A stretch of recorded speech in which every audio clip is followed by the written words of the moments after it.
जय श्री कृष्ण। भगवान श्री कृष्ण कहते हैं, जब समय पलटता है तो सब कुछ पलट देता है। इसलिए अच्छे समय में घमंड ना करें, वक्त में सब्र रखना ना छोड़ें। साहब, दौलत सिर्फ रहन सहन का स्तर बदल सकती है, बुद्धि, नीयत और तकदीर नहीं बदलती। ये सच ही कहा गया है साहब। कहीं न कहीं कर्मों का डर है, नहीं तो गंगा पर इतनी भीड़ क्यों होती। जो कर्म को समझता है उसे धर्म को समझने की जरूरत ही नहीं। पाप शरीर नहीं करता, विचार करते हैं, और गंगा विचारों को नहीं धोती, शरीर को धोती है।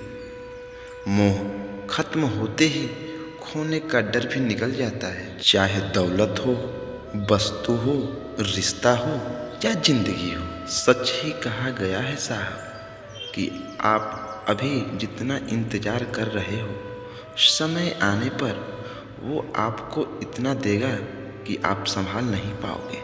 किसी ने ईश्वर से पूछा, तुम्हारे सबसे नज़दीक कौन है? ईश्वर ने कहा, वो इंसान जिसके पास बदला लेने की शक्ति हो और उसने फिर भी माफ़ कर दिया। बहुत गहरी बात है साहब, थोड़ा ध्यान से सुनिएगा।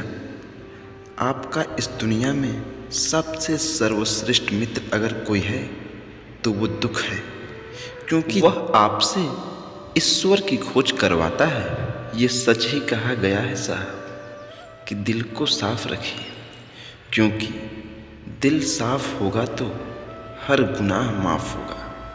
क्योंकि असली हिसाब तो कर्मों का होता है, कमाई का नहीं। भाग्य से जितनी उम्मीद करोगे वो उतना ही ज़्यादा निराशा करेगा, और कर्म पर जितना जोर दोगे वो हमेशा ही नई उम्मीद देगा। भगवान श्री कृष्ण कहते हैं कि अगर आप सही हैं तो कुछ साबित करने की कोशिश मत करें, बस सही वक्त का इंतज़ार करें, क्योंकि वक्त गवाही खुद ही देगा।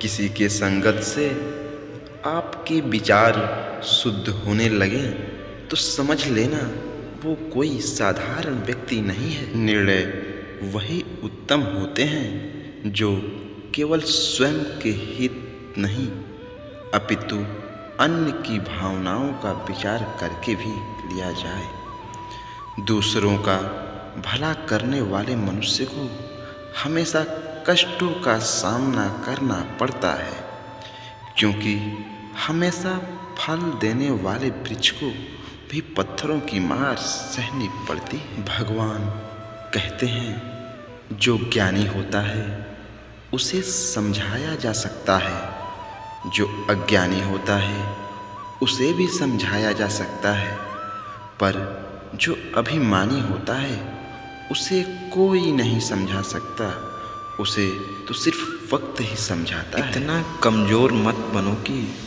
कोई आपको तोड़ सके, बल्कि इतना मजबूत बनो कि आपको तोड़ने वाला खुद ही टूट जाए। जय श्री कृष्ण।